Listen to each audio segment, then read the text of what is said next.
Hi, and welcome to Rest Stops, short features to encourage you towards greater life balance. My name is Nathaniel, and here is my opine with today's Rest Stop. Thanks, Nate, and welcome to today's Rest Stop. Thank you for watching. You can also read or listen to Rest Stops at thereststop.org. In a previous video, I asked, is email eating your lunch? Today, I want to share how I transitioned from email to more focused time and greater productivity. I work for an organization that relies on and uses email extensively. So, when I decided to change how I engaged with email, I had to be careful how I went about it. I still have responsibilities and tasks to complete, and often email is part of that workflow.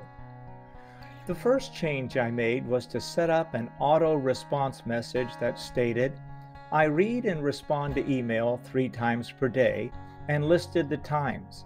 I then closed the message with, if you have an urgent need requiring immediate attention, please call me on my direct line.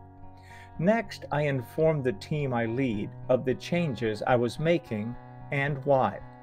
Since our organization uses Microsoft Office, I informed my team that all our internal communications would transition to Microsoft Teams.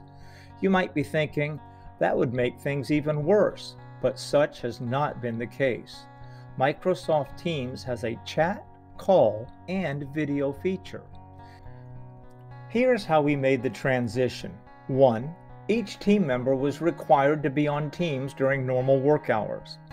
2. Various channels were set up that included an all-team channel used to communicate with the entire team.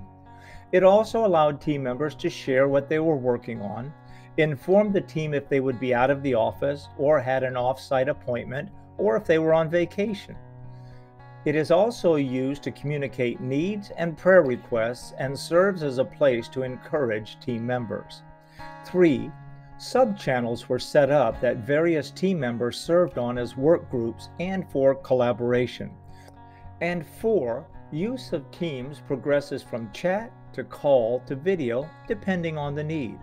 An example would go like this. Chat from a team member. Ralph, do you have a few minutes to talk about the upcoming meeting with CCIM? I could respond, yes, I can take the call, or no, I'm in the middle of a focused task and will be available in 30 minutes. I'll call you then. You see, by starting with the chat feature, you will know if the other person is available rather than just starting with a call and interrupting the team member in the middle of a task. You might ask, isn't an instant chat just as intrusive or interrupting as an email? It's not. The chat, quietly, no sound, comes on my screen, and I can quickly respond rather than a back and forth email that would take 4 email responses to communicate the same thing I said in 1 sentence during the chat. Teams can be used to assign tasks without having to use email. It has a document storage library, eliminating the need to attach files to an email, and has a screen share feature. Teams also has a group chat, call, and video options, so I can communicate with the entire team or just 1 or 2 members at a time. Even though each member is required to be on Teams during the workday, that doesn't mean the requirement is instant response. I give each team member the latitude to determine and schedule when they need times of focused work. They in turn respond to chats and requests at the earliest opportunity. Using Teams, Slack, or another platform as your primary communications channel, done correctly, will result in a reduction in the use of email, fewer interruptions, more time for focused work for yourself and your team, smoother and simplified workflow processes, and greater productivity.